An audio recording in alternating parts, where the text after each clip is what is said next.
Savo Reserve, dawn. A lion moved slowly across the hard earth, his steps uneven, his body bent low. Blood marked each stride, a thin trail that darkened the pale dust of the track. His mane hung in clumped strands, stiff with dried blood, and his ribs shifted sharply under his skin. One back leg dragged as though too heavy to lift, leaving a smear through the ground behind him. He did not roar. He did not call. His strength was measured in silence, in the effort it took to move one step farther from where he had come. He crossed the edge of the clearing and paused, his chest heaving, his breath rough and shallow. For a moment he stood still, head tilted forward, tail hanging without motion. The faint morning wind stirred the brush, but he did not react. He lowered himself, first to his front knees, then fully down, his body folding into the dust. The ground received him without resistance. The marks behind him told their own story. Wide gouges in the earth showed where he had stumbled, staggered, and pulled himself onward. Drops of fresh blood broke the pattern of paw prints, growing closer together until they formed a line. The scent of gunpowder clung faintly to the air. These were not the wounds of a fight with another lion. They were the wounds left by men. From the track ahead, a ranger approached at a slow walk. His name was Musa, and he carried no weapon, only a small canvas bag. He had seen lions injured before, but the sight before him was different. This was not a battle scar or the fading mark of age. This was survival measured in hours, maybe less.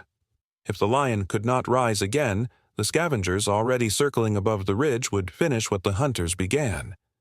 Musa crouched at a safe distance, watching. The lion's flank lifted and fell in uneven rhythm, the breath broken, wet. His eyes remained open but unfocused, golden only at the edges, dulled toward the center. When the wind shifted, flies gathered at the torn skin near his shoulder. He flicked an ear but did not move otherwise. The risk was clear and plain. If the lion ran, he would bleed out. If he stayed down, he would be found. Both paths ended the same way. The ranger studied the ground around him. Fresh boot prints cut across the soil, pressed deep, moving east toward the tree line. The hunters were close enough that their scent clung to the grass. If they returned, they would finish the lion without hesitation. Musa's presence here meant 2 lives at stake, not 1, but leaving now would seal the lion's fate. He pulled a water flask from his bag and set it gently in the dust beside him. He did not approach yet.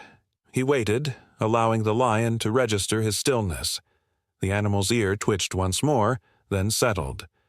Blood continued to seep slowly from the wound at his side, dark against the tawny fur. Each breath came at cost. The silence between them grew. Musa kept his hands low, his movements slow. The lion's head shifted once, eyes narrowing as if focusing. His chest rose sharply, then steadied again. It was not aggression. It was the last thread of awareness holding him against collapse. Overhead, the vultures tightened their circle, wings cutting black arcs through the pale morning sky. Their presence gave weight to the urgency. If the lion faltered, if Musa stepped away, there would be nothing left by dusk. The balance stood on a narrow line. One man's choice, one lion's will. Musa leaned forward slightly, eyes fixed on the rhythm of the lion's breath. He spoke once, low and steady, not to command, but to calm. Stay. The word carried only air, not force. The lion's ear moved, registering the sound, then stilled again. The dust lifted in a faint swirl around them as the wind rose. The track was empty behind, but the hunter's trail pressed fresh into the earth ahead. Time was not on their side. The lion lay bleeding, alive but barely. And the ranger knew with certainty what was at risk. If he did nothing, the animal would die before midday. If he moved too fast, both of them might not live to see the sun reach its height. The decision could not wait. Musa rose slowly from his crouch, his eyes scanning the ground beyond the lion's resting place. The soil near the edge of the brush carried heavy impressions, not the broad pads of a lion or the delicate prints of antelope, but sharp-edged boot marks pressed deep by hurried steps. He followed them with his gaze, tracing the line where they cut across the track and into the undergrowth. Beside one print lay the tarnished glint of brass, half buried in dust. He knelt and brushed it free. A spent shell, still smelling faintly of smoke. The meaning was plain. The lion had not been torn by teeth or claw. His wounds were shaped by metal, his blood carried by human hands. The hunters had stood here, rifles raised, pressing forward with intent to kill. The shell was fresh, left no more than hours before. The danger had not passed with the night. He moved carefully along the edge of the clearing, studying each sign left behind. 2 sets of prints ran parallel, heavier where they paused, lighter where they rushed forward. At one point, the earth bore a deeper mark, as if a body had fallen, then been dragged. Musa glanced back at the lion, remembering the way he had staggered across the open ground. These tracks belonged to the men who had done this. The lion's survival so far was nothing short of resistance against odds already stacked against him. The brush around them was quiet, too quiet for this hour of the morning. No birds stirred from the trees. No gazelle moved along the fringe of grass. The absence itself was telling. The hunters had left a shadow behind them that even the smallest creatures could sense. Musa's own breath came steady, but he kept his ears tuned for any return of voices, the clatter of metal, or the tread of boots. The risk was direct. If the hunters retraced their path, they would find him here beside the lion. He studied the lion again. Blood still seeped from the wound in his shoulder, darkening the earth beneath him. Flies gathered, thickening with every minute of stillness. The lion's body twitched once, a shallow spasm that shook his flank before he settled again. His life balanced on the narrowest line. He did not have hours to spare. He had minutes, maybe less, before exhaustion took what the bullet had not. Musa pressed his palm against the ground near the fresh tracks. The soil was still damp from the hunter's weight, the edges not yet softened by wind. They were near, perhaps circling, perhaps waiting. He glanced toward the rising sun, knowing its light would soon burn away the faint cover that shadows still offered. If he moved the lion, he risked drawing attention. If he stayed, he risked discovery. The choice held no safety, only degrees of danger. His hand rested briefly on the strap of his bag where the water flask waited. The lion needed more than water. He needed safety, shelter, time to heal. None of these could be given here. Musa looked down once more at the shell in his hand, turning it between his fingers. It was a warning, a message left in brass and dust. This was not chance. This was pursuit. The hunters had tried once, and they would return to finish. He dropped the shell quietly back into the dirt and brushed it over with soil. The vultures still circled above, patient, their wings catching the first heat of morning. They understood what lingered on the ground below, the waiting end of a wounded lion. Musa felt the weight of their knowledge. If he delayed, their patience would be rewarded. If the hunters returned first, their work would be swift. Either way, the lion's life hung in hours, not days. Musa stepped closer, measuring each pace, careful not to startle the animal that still clung to consciousness. The lion shifted his head slightly, eyes glinting as if noticing movement. There was no strength to rise, no strength to defend. The trust that hung between them was fragile, built not on choice but necessity.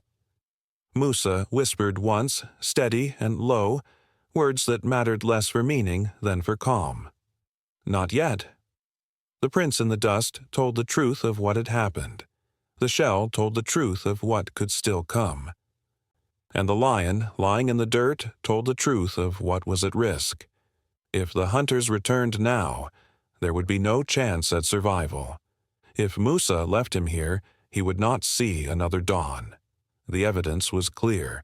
The hunters were close, and time was nearly gone. The lion shifted once more, a low tremor passing through his frame, then struggled forward. His forelegs dragged him a few paces before his body gave out again, head striking the ground with a dull weight. Musa stepped nearer.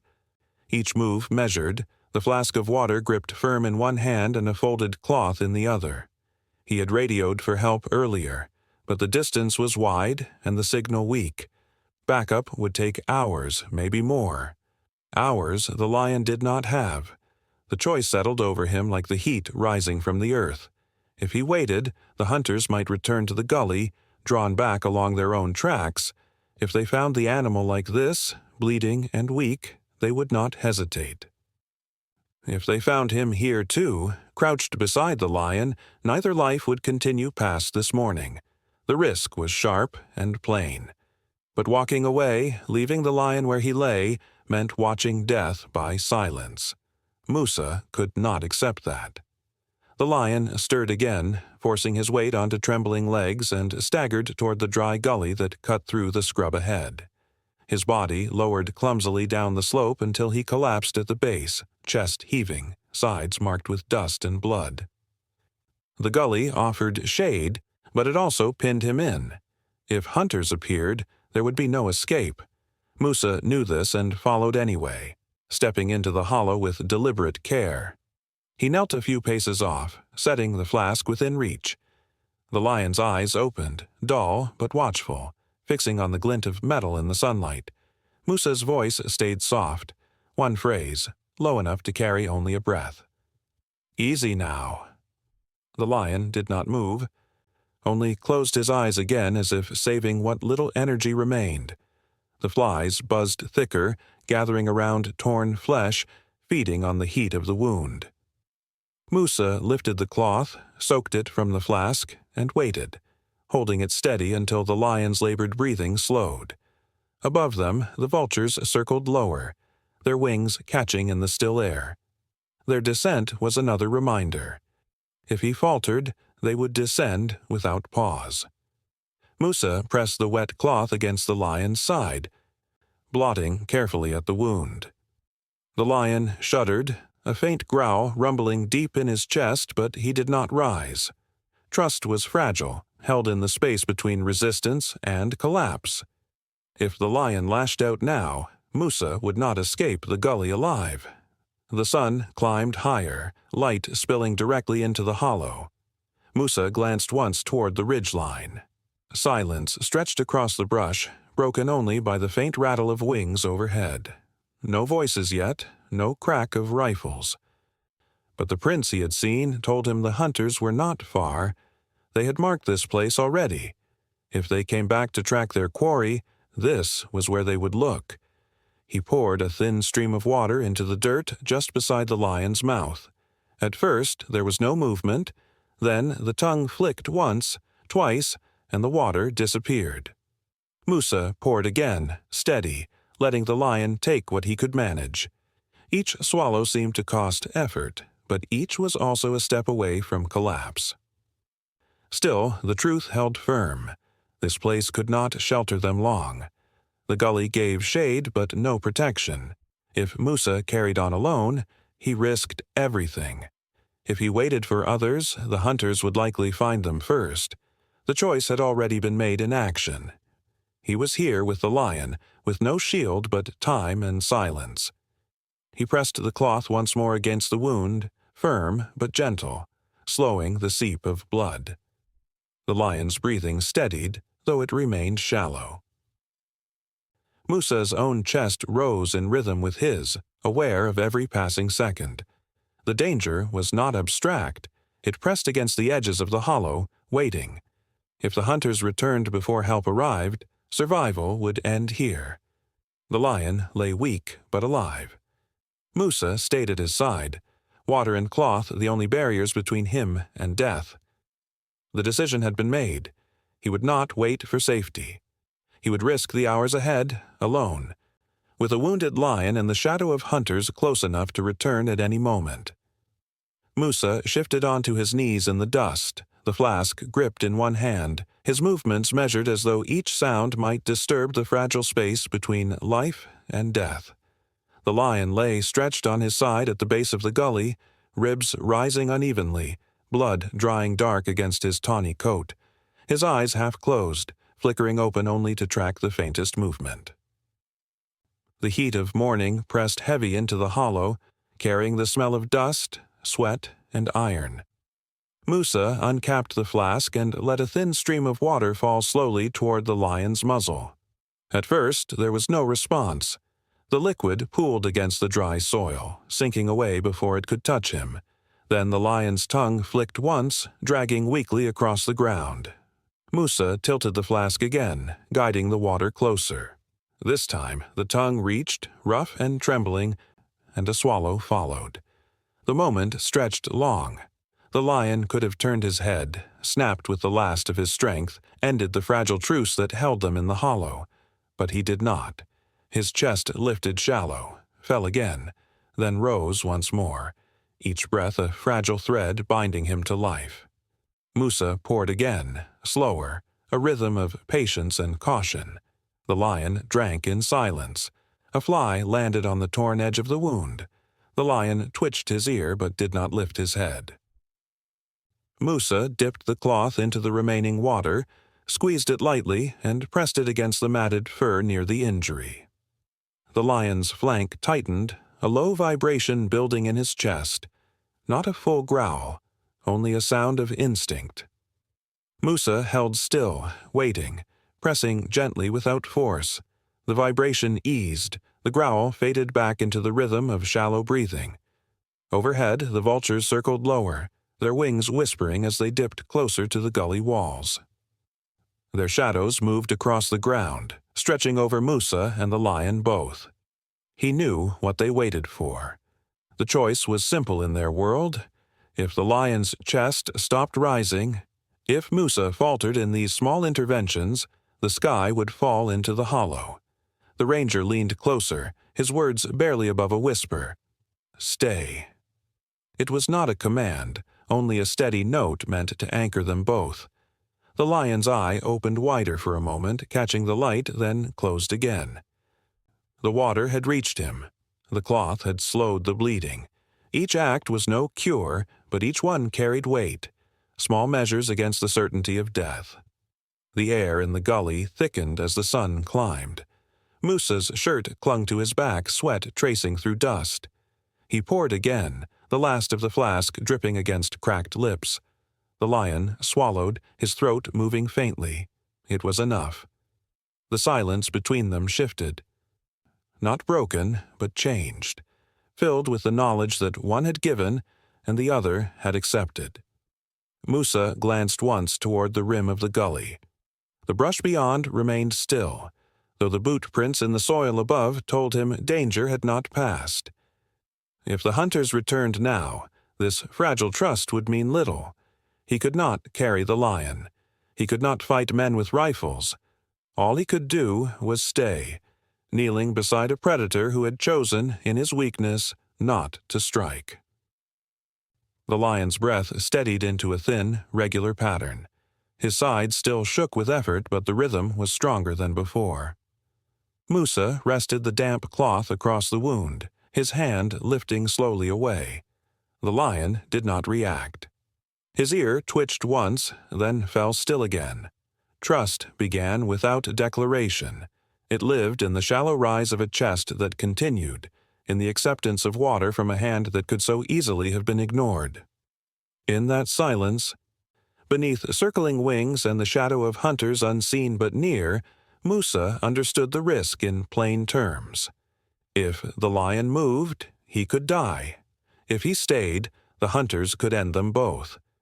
But for this moment, neither choice mattered. Breath had returned, faint but steady, and the space between them held. The gully lay quiet. Heat pressed into the soil when the first sound reached Musa. A shout, faint but sharp, cutting through the acacia line beyond the ridge.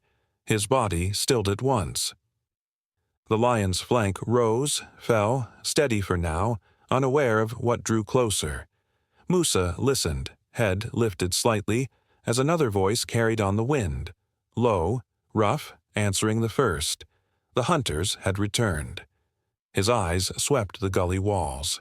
There was no time to climb, no strength in the lion to move. If they stayed visible, discovery was certain. Musa gathered an armful of fallen branches and brush, dragging them quietly toward the lion's body. The dry sticks scratched against the earth, each sound louder than he wished, but there was no choice. He spread them across the lion's tawny flank, breaking the outline of his form, turning living muscle into the shape of shadow and brush. The lion stirred at the touch, head lifting weakly. Musa pressed one hand down against the soil, steadying his own breath, and whispered low, "Stay." The eye half opened, glinted once, then closed again. The chest rose shallow, fell. Stillness returned. The voices grew nearer. Musa dropped flat against the earth, pressing his chest into the dust, arms tucked close. Boots crunched against dry ground above, breaking twigs as they moved across the ridge line. He could hear the rattle of metal. Rifles carried loose at the side. The men were no more than meters away, their shadows sliding briefly across the rim of the gully. Musa held himself silent, listening to every step. The hunters paused, speaking quick in a tongue that carried urgency. One kicked at the dirt, and a small shower of soil spilled into the gully, landing inches from Musa's arm. His breath stayed shallow, timed with the lion's. If the animal stirred now, tried to rise, even shifted with pain, both of them would be seen. The moment stretched. The hunters walked the line of the ridge, boots grinding into earth. One stopped, and Musa heard the click of a rifle chamber. He closed his eyes, steady, waiting. The lion exhaled, a low rumble deep in his chest, almost inaudible, but enough that Musa pressed his hand gently into the dust, calming himself so no sound escaped his own throat. The men above did not notice. Then the voices moved again, drifting farther, their steps breaking away from the ridge. Branches snapped underfoot, the rhythm of boots carrying toward the east into the thicker brush. Musa waited, not moving, until the sounds thinned and only the faint calls of distant birds returned. The hunters had passed, unaware of what lay hidden below. He lifted his head slightly, dust clinging to his skin. The lion remained under the rough covering of branches, chest rising, slow but steady. Musa brushed the edge of the cover aside to let air pass over the animal's body again. The flies returned quickly to the wound, buzzing thick, but it was a lesser danger than discovery. The silence that followed was heavier than before. The hunters were still close, their path uncertain, their return likely. The risk had not lessened. It had only shifted. If they doubled back, the gully would not shield them twice. If the lion stirred louder than before, the cover would not hold. Musa looked once toward the water flask, nearly empty, then back to the lion's face. The animal's ear twitched, his eye opening a fraction, as though aware of the danger that had passed inches above. Trust held again in silence. The truth stood plain. If the hunters returned now, both man and lion would die where they lay. If they tried to move before strength returned, the noise of struggle would betray them. Survival was balanced still on a narrow line, and the weight of the next choice had not yet arrived. The heat broke slowly as the day leaned toward dusk. Shadows stretched long across the gully, softening the harsh edge of stone and dust. Musa sat close by, his back against the slope, eyes fixed on the lion that had not moved more than a twitch for hours. The air was quieter now. The hunters' shouts had faded to nothing, though their absence did not erase the weight of their presence. It was only silence filled with waiting. The lion's flank rose and fell in a fragile rhythm. Each breath carried the sound of exhaustion, shallow but present. Blood had dried stiff into his mane. His ribs stood sharp beneath his skin, and the wound along his side still seeped faintly when he shifted. For long stretches, he seemed more shadow than life. Musa stayed without moving, guarding with nothing more than stillness. His flask long emptied, his cloth stiff with dust. Then, as the sun lowered to the edge of the horizon, a tremor passed through the lion's frame. His foreleg twitched once, then pressed into the ground. His head lifted slowly, mane brushing against the dirt, eyes half open but fixed. With effort that shook his entire body, he pushed upward. The first attempt failed. His chest dropped heavily, dust rising around his muzzle. He rested, panting, breath tearing through him. But then he tried again. Musa leaned forward, every sense caught in the motion. The lion braced once more, back legs trembling, and forced himself upright. His body swayed, unstable, each muscle straining against weakness. For a long moment he stood on unsteady legs, ribs expanding with rapid breath, dust clinging to his wounds. Musa did not reach, did not move closer. He only watched. The lion was standing. The risk remained clear in Musa's mind. If the lion fell again, his strength might not return. If he moved too soon, blood might flow faster and collapse could follow. But he did not fall. He swayed, then steadied, his head turning slowly toward the horizon where the brush thickened and the sky burned orange with evening light. He should have walked then, leaving the gully, taking his chance at freedom before the hunters circled back. But he paused. His head turned, eyes finding Musa where he knelt in the fading light. For a breath, they held one another's gaze. Man and lion, predator and ranger, bound by hours of fragile survival. A low sound rose from the lion's chest. It was not a growl, not a warning. It rumbled deep, steady, carrying no threat. It was the sound of recognition, the sound of something unspoken, yet understood.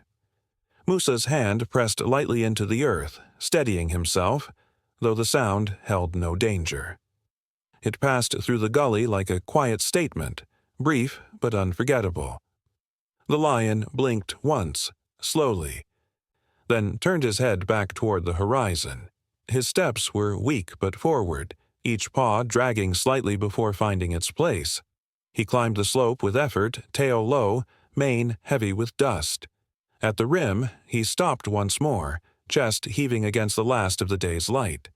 Then he disappeared into the brush, swallowed by shadow and distance. Musa remained still, the dust of his movement settling slowly back to earth. The sound of that rumble stayed with him. A reminder that the line between life and death had been crossed in silence, not in struggle. The lion had stood. He had chosen not to strike. He had looked back before leaving. The gully grew darker as the sun dipped below the horizon. The vultures wheeled higher, drifting away from a body they would not claim tonight. Musa exhaled once, steady, his hands still resting against the ground. The lion had walked into the wild again. What had passed between them could not be measured in words. It lived only in the moment when breath returned, and recognition carried in a sound that was not threat, but something more. The night passed without return of voices, and by dawn the gully lay empty. Only dust and a faint dark stain marked where the lion had rested. Musa climbed the slope carefully, each step slow, his eyes scanning the ridge. The silence of morning felt heavier than usual, as though the land itself remembered what had occurred. Above, the sky stretched pale and clear, broken only by the drifting shadows of vultures moving farther south, following other promises of death. At the rim, Musa found the first print, clear, pressed deep, the shape of a paw still sharp in the damp soil. He knelt, tracing its edges with his eyes, then followed to the next. The tracks moved west, steady, if not strong, dragging faint at the edges where weakness still lingered. They cut a path toward the corridor, a strip of protected land where animals could move safely between territories, shielded from the reach of hunters. The lion had chosen his direction with instinct, not chance. Musa walked slowly along the prints, each one a marker of survival. Here the paw had pressed heavier, the step uneven, but farther on the stride lengthened, growing more balanced. The line of tracks told a story that the night had hidden. The lion had not fallen again. He had walked until strength returned one step at a time, pulling distance between himself and the place of blood. He stopped at a patch of soft ground where the prints clustered. The lion had paused here, perhaps to rest, perhaps to listen. The soil carried no sign of collapse, only the mark of patience before he moved again. Musa crouched low, pressing his hand into the earth beside the track. The size filled his palm and more, the weight of the animal carried into the soil. It was proof of life, not of strength returned fully, but of will unbroken. The hunter's boot marks ended near the ridge. They had not followed deeper. Musa's chest eased slightly at the realization. The lion's path was his alone now, unpursued for the moment. Still, the risk was plain. Wounds did not heal in days. If infection took hold, if weakness drew him near another conflict, survival could vanish as quickly as it returned. But for now, he had walked on. That was enough. Musa remained kneeling by the tracks, his hand brushing the edges of one print.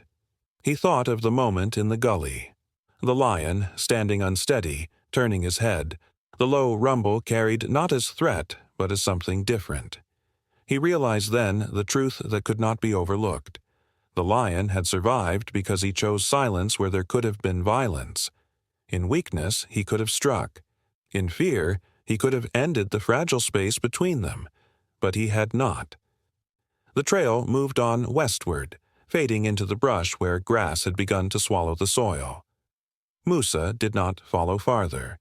His role ended here, at the edge of proof. He had no need to see more. The lion's story belonged now to the land that carried him forward. He rose from the earth, brushing dust from his palms, and stood watching the horizon where the corridor stretched. A faint wind stirred the grass, bending it westward, in the same direction the tracks had gone. Musa's eyes lingered there, carrying the weight of what had been left behind. The gully, the blood, the danger, all were part of the past night. What remained was the knowledge of choice, silent and undeniable. The lion had lived not by force, but by restraint, and in that truth lay the most unbelievable survival of all. Days later, long after the gully had emptied and the hunter's tracks had blown soft with wind, a different kind of silence filled the reserve. At the edge of the western corridor, a camera trap blinked against the base of an acacia, its lens catching movement in the dusk. The images came in fragments: the rustle of grass, the sway of brush, the shape of a mane moving low and unsteady. Then the lion appeared. He stepped into the frame thin but upright, his ribs still sharp, his stride marked by the faint drag of a hind leg. The wound along his shoulder was visible even through dust, a scar not yet closed but drying. He moved to the carcass of a zebra already brought down by others, lowered his head, and fed. Slow, steady, without rush, as if each bite was claimed carefully from life returned. The vultures waited at the edge of the frame, but none dared press close. Later, when the footage was reviewed, Musa sat quietly with the others, his eyes fixed on the grainy screen. He did not speak. Each frame confirmed what the tracks had already told him. The lion had lived. The gully had not been his ending.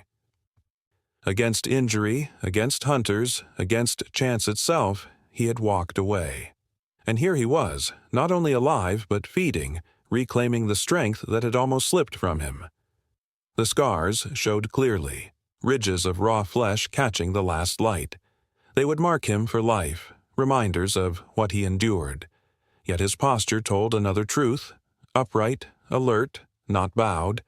He turned once toward the camera, eyes catching the lens. In that single moment of stillness, Musa saw again the look from the gully, the recognition that had passed between them when silence carried more than threat. The others murmured softly, relief in their voices. But Musa stayed quiet.